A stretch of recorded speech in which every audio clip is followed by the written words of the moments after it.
बलवान पूनिया। सभापति महोदय, मांग संख्या 30 और 33 पर बोलने का आपने मौका दिया, आपका बहुत बहुत धन्यवाद। मैं आज इस अवसर पर हमारे पूर्व दिवंगत मंत्री मास्टर भंवरलाल जी को याद करूंगा, जो पिछली बार सारे दिन सदन में बैठे थे और इस मुद्दे पर जब लोग बोल रहे थे तो उनको बड़ी ध्यान से सुन रहे थे और बड़ा जोरदार जवाब उन्होंने दिया। सभापति महोदय, देश गुलाम था, पहले राजाओं का फिर अंग्रेजों का। देश में आज़ादी आई, बाबा साहब भीमराव अंबेडकर के नेतृत्व में संविधान बना। संविधान में स्पष्ट लिखा गया कि हम भारत के लोग इस देश के लोकतांत्रिक, धर्मनिरपेक्ष, समाजवादी गणतंत्र की रक्षा करेंगे। उसके समस्त नागरिकों को सामाजिक, आर्थिक, राजनीतिक न्याय, विचार, अभिव्यक्ति, विश्वास, धर्म और उपासना की स्वतंत्रता, प्रतिष्ठा और अवसर की समता प्राप्त करने के लिए उन सब में व्यक्ति की गरिमा और राष्ट्र की एकता और अखंडता सुनिश्चित करने वाली बंधुता बढ़ाने के लिए दृढ़ संकल्प होकर के संविधान को स्वीकार करते हैं। सभापति महोदय, बात जब स्पेशली इस बात पर आई कि अनुसूचित जनजाति के विकास और सामाजिक कल्याण की आई, तो स्वाभाविक बात है कि 70 साल में बहुत कुछ हुआ भी है, हम इस बात से इनकार नहीं कर सकते। जब आज़ादी नहीं थी, समाज जाहिल था, बेकारी, बेरोजगारी, अशिक्षा सारी चीजें थी। स्कूल बने, कॉलेज बने, नौकरियां बनी, उद्योग लगे, कारखाने लगे और लोग अंबेडकर छात्रावास में पढ़ करके, दूसरे छात्रावास में पढ़ करके, सरकारी स्कूलों में पढ़ करके लोग IAS IPS भी बने। इसमें कोई दो राय नहीं। लेकिन जिस तेजी के साथ समाज को आगे बढ़ना चाहिए था, उस स्थिति से समाज नहीं बढ़ा। मैंने पिछले सत्र में 2019 में इस बात की चर्चा की थी कि अनुसूचित क्षेत्र में, अनुसूचित जनजाति के क्षेत्र में शिशु मृत्यु दर, मातृ मृत्यु दर, कुपोषण की मात्रा, शिशुओं और माताओं की स्वास्थ्य संबंधी कुछ वैज्ञानिक शोध सामग्री सदन के पटल पर रखी थी। मैं आज फिर आपका ध्यान स्पेशल एक सहरिया जाति की तरफ करना चाहूंगा। सभापति महोदय, आज भी सहरिया जाति में एनीमिया में आधे से ज्यादा महिलाएं पीड़ित हैं और 3/4 बच्चे अनीमिया से पीड़ित हैं। प्रजनन काल में संक्रमण लगभग 42% है। मलेरिया, टीबी, पोलियो, डायरिया आदि को छोड़ करके प्रभावी उपचार कहीं उपलब्ध नहीं है। गंभीर बीमारियों से लोग आज भी पीड़ित हैं। आज भी TSP, नॉन TSP के नाम पर झगड़े चल रहे हैं और नॉन TSP क्षेत्र के शिक्षक जो TSP क्षेत्र में लगे हुए वो बाहर जाना चाहते हैं और उनके एवज में TSP के लोगों को वहां नौकरी मिले, इस बात की मांग उठती है। आज भी डूंगरी कांकरी का जो मामला हुआ, उस मामले में जिस तरीके से विद्रोह देखा गया और उसका जिस तरीके से दमन हुआ, झूठे मुकदमे में लोग मांग कर रहे हैं कि हमारे यहाँ मुकदमे वापस लिए जाएं।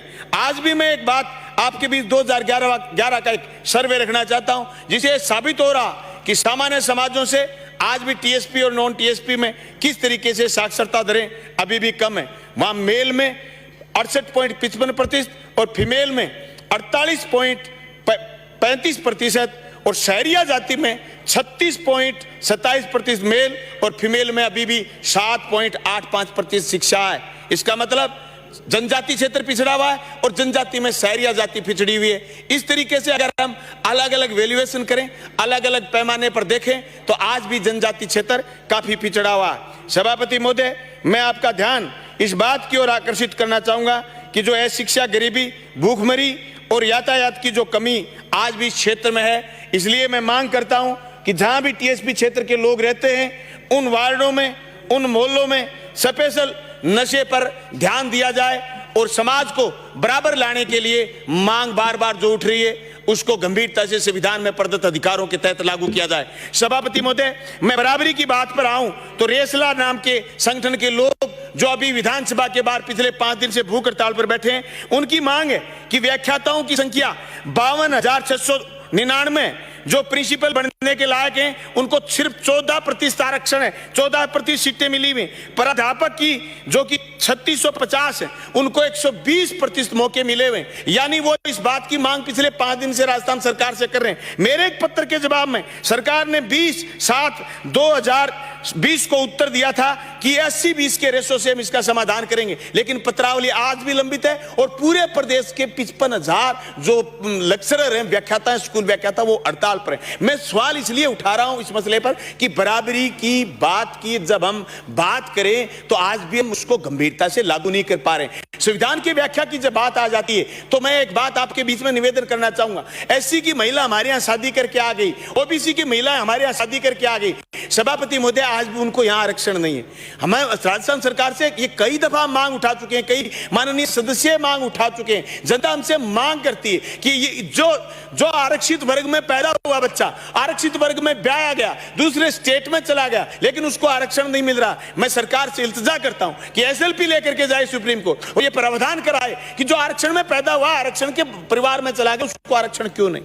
बात जब ये आ जाती है कि संविधान को लागू करने की, तो आज भी गाड़ियां लुहार घुमक्कड़ परिवार दर दर की ठोकर खाते फिर रहे। हमें जरूरत है इस बात की कि गंभीरता से जो फैसले सरकारों ने लिए हुए हैं उनको बचाने का काम करे। और ये जो हमारे समाज में ऊंच नीच का भेदभाव आज भी बढ़ रहा है, इसको मजबूती के साथ पाटने का काम करें। सभापति महोदय, खाद्य सुरक्षा को मजबूती से और बीपीएल परिवारों को सर्वे कर गरीबों व भूमिहीनों को इस योजना में शामिल करने का लाभ दिलाएं। सभापति महोदय, मैं छोटा सा ध्यान लास्ट एक बात के साथ आपका इंगित करना चाहूंगा। बीपीएल परिवारों की सर्वे अभी नहीं हो रही है, लोगों को जोड़ा नहीं जा रहा है, खाद्य सुरक्षा में लोगों के नाम नहीं जोड़े जा रहे हैं, जिससे लोगों को बहुत भारी दिक्कतें हो रही हैं। मैं आपका ध्यान, सरकार का ध्यान इस तरफ इंगित करना चाहूंगा। अंबेडकर छात्रावासों की दशा सुधारी जाए, उनकी संख्या बढ़ाई जाए और आरक्षण को गंभीरता से लागू किया जाए, उसकी व्याख्या सही ढंग से की जाए। आपने मुझे समय दिया, आपका बहुत बहुत धन्यवाद, शुक्रिया।